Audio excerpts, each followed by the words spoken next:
A running shoe. That costs $500. And I couldn't believe it either. Look at it. It weighs less than a small apple. You could crush it in one hand. The foam is so thin it looks unfinished, like they forgot to add the rest of it. $500. Not for a limited signed edition. Not because a celebrity touched it. $500 for the actual shoe. And when it went on sale, it sold out in minutes. People are now paying $2,000 for a used pair on resale sites. My first reaction was probably the same as yours right now. That's insane. That's a scam. Nobody needs a $500 running shoe.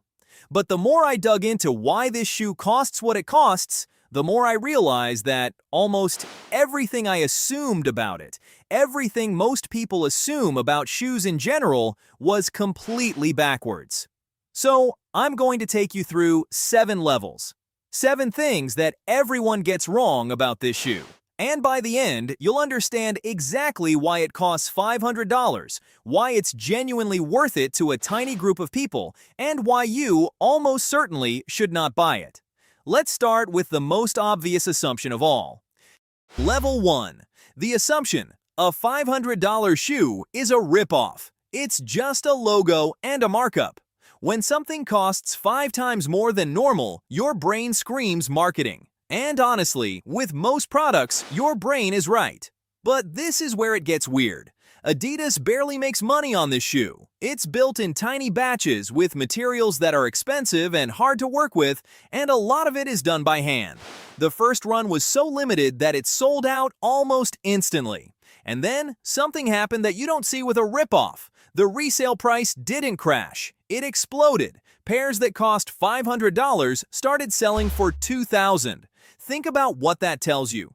If this were overpriced junk, the secondhand price would collapse the moment the hype faded. Instead, people who missed out are paying 4 times the retail price to get one. That's not the behavior of a scam. That's the behavior of something that's actually scarce and actually wanted. So the first reverse. It's not that the shoe is overpriced. It's that, for a small group of people, $500 is somehow not enough to get one. Which only makes the question louder. What on earth is in this thing? Level 2. The assumption: if I pay more, it lasts longer. That's how value works. This is the rule we live by for almost everything. Pay more for the good boots, the good tires, the good jacket, and they last. So a $500 shoe should basically last forever. Right. It's the opposite. This is one of the shortest-lived shoes you can buy. Here's the rule of thumb most people don't know. A normal running shoe lasts somewhere between 300 and 500 miles. That's the question I get all the time. How often should I replace my running shoes? And that's your answer.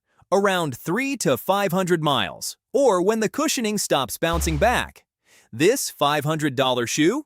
It's good for maybe 150 miles. Some people get even less. After that, the magic foam is flat, and the shoe is basically done. So do the math with me. You pay roughly double the price of a premium shoe for about a third of the lifespan.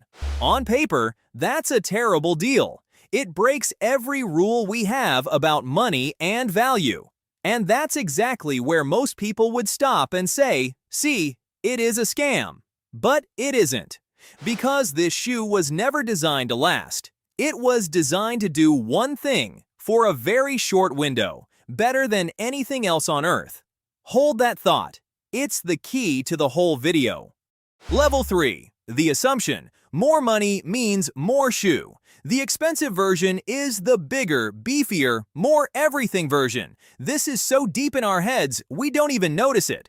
The premium thing is the more thing. More features, more material, more heft in your hand that says, this is the good one.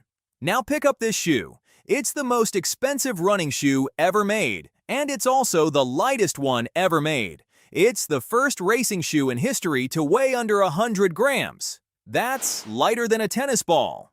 You are quite literally paying more money for less shoe. And that breaks people's brains, because we're trained to feel cheated when we get less. But in a racing shoe, Weight is the enemy. Every single gram you lift, thousands of times, over 26 miles, costs you energy. So the engineering challenge wasn't, how do we add value? It was, how do we remove everything that isn't helping you go faster and charge for the difficulty of removing it? That's a completely different idea of value. You're not paying for material. You're paying for everything they managed to take out.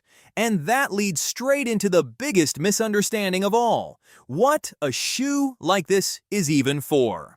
Level 4. The assumption: a running shoe is about comfort and cushioning.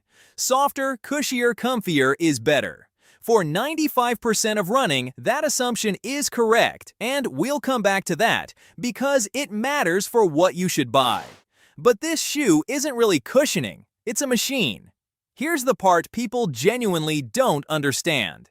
The famous carbon plate everyone talks about isn't there to soften your landing. It's a stiff spring. The foam around it squishes down when your foot lands and stores that energy. Then the plate and the foam snap back and push you forward into your next step.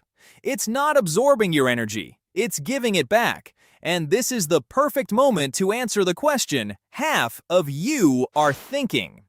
Do these carbon super shoes actually make you faster, or is it placebo?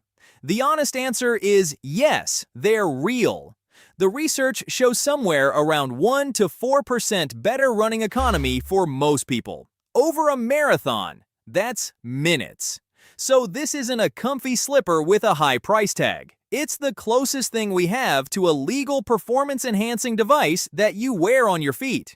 Once you see it as a machine instead of a shoe, the price starts to make a strange kind of sense. But here's the reverse inside the reverse. Makes you faster does not mean makes everyone faster, which is the next thing nobody tells you.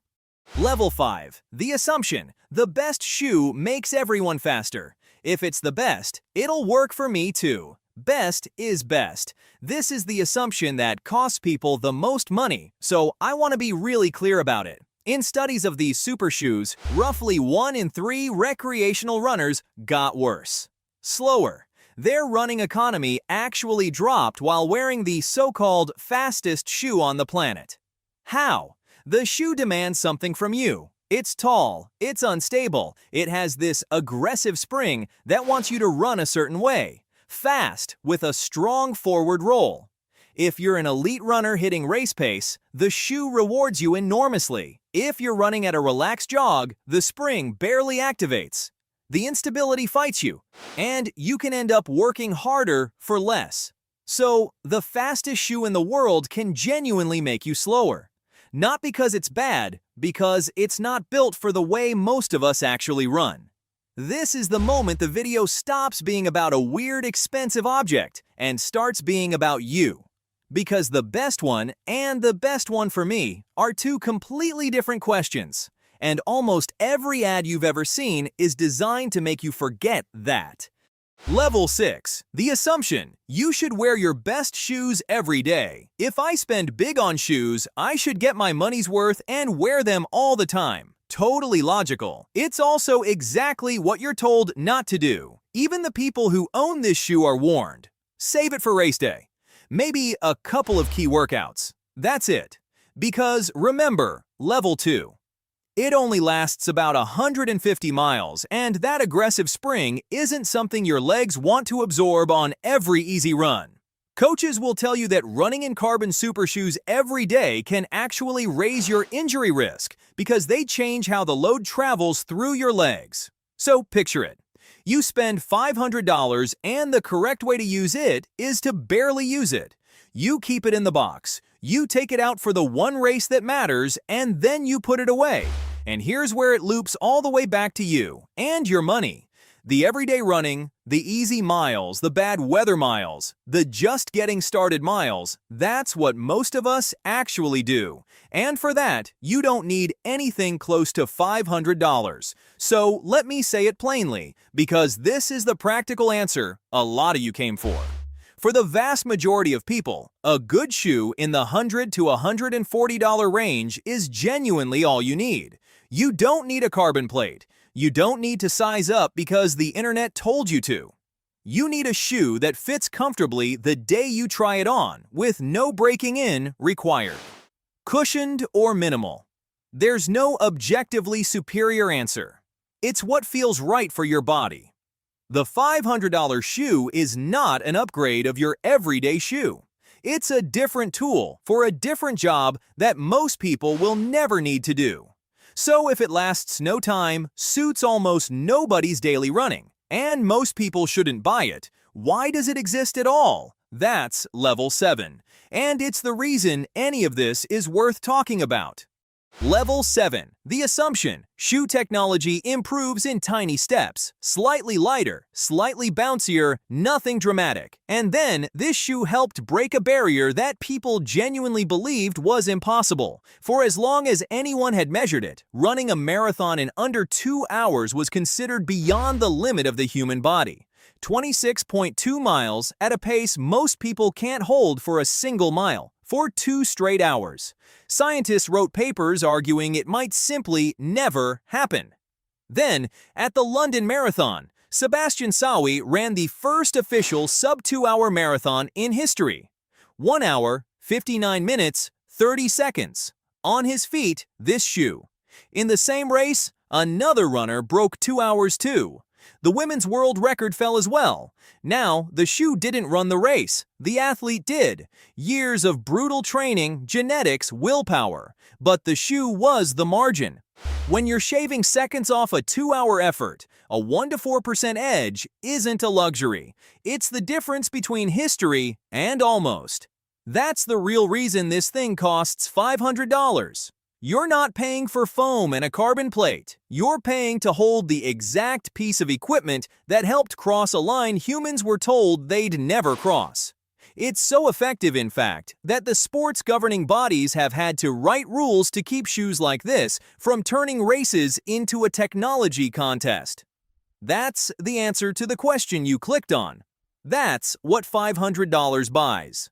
So, let's bring it home. When I started, a $500 shoe sounded like the dumbest purchase on the planet.